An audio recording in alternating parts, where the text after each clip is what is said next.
Well, hello, and welcome to the Underwood Baptist Church devotional series for September the 1st, 2022. It's amazing that we've gotten this far in the year. It seems not too long ago that we were just going through the holidays of 2021.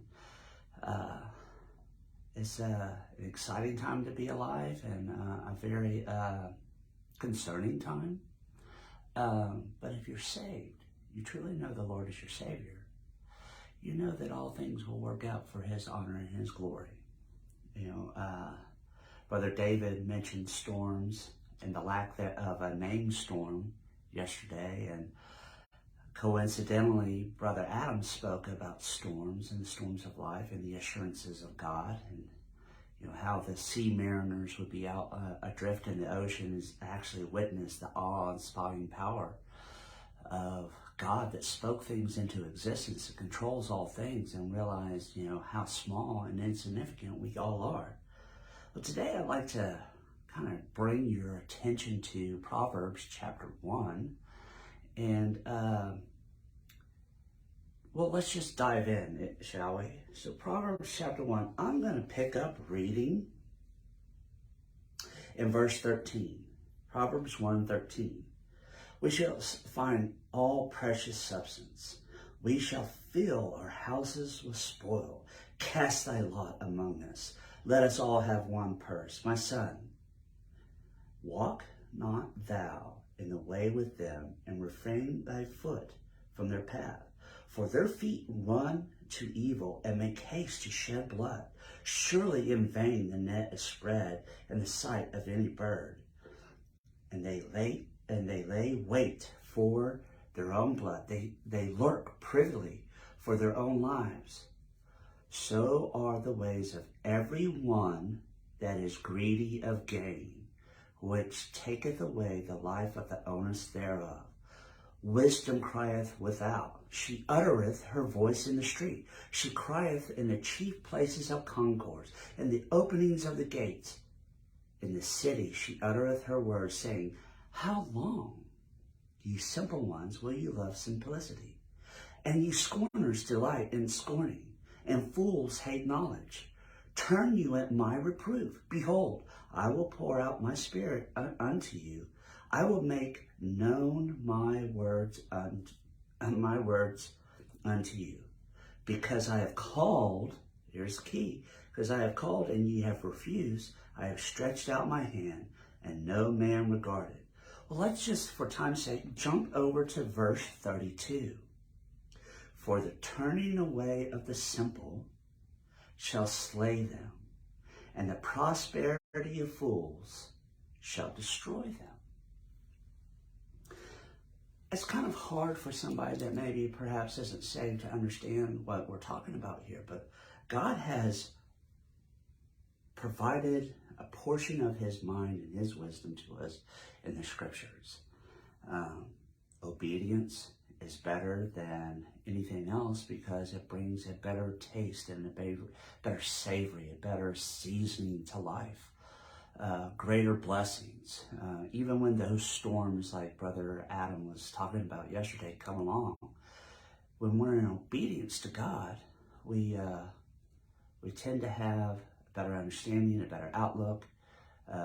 We recover much better knowing that God's in control. But the turning away of the simple, the people who promote lotteries and things like that, they never show all the millions and millions of people that lost. You ever think about that? None of the people that lost at the lottery are on the billboards and on all the commercials, whatever they may be. They show a winner from time to time, but they never show all the millions of people that. Could it be possibly, sorry about that, had a technical difficulty. Could it be possibly because maybe if they showed all the losers in a lottery, maybe they wouldn't have as much participation? Who knows?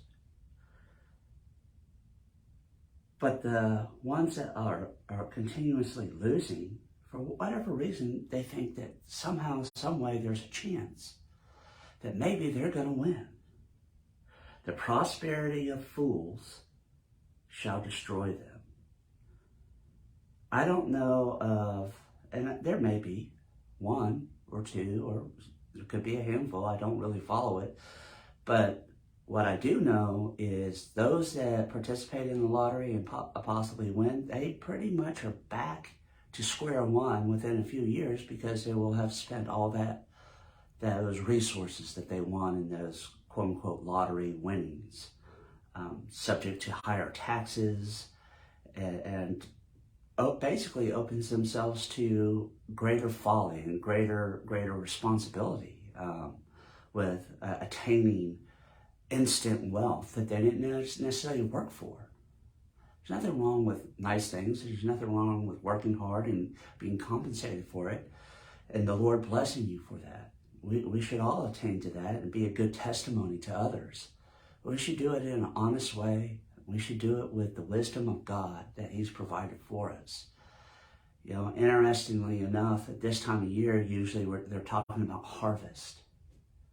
What will you have harvested as a person of value for 2022 as we start September 1st? Generally, September and October are times of harvest. And then those harvests are celebrated in the time of Thanksgiving in November. So as a person of value, one that knows Jesus Christ as your own personal Savior, don't be one that is destroyed because of foolish prosperity. Be one that is prosperous in Him and His wisdom in the Scriptures and the hard work that you put in and day out, so that you can bring others to Christ by a good and living testimony.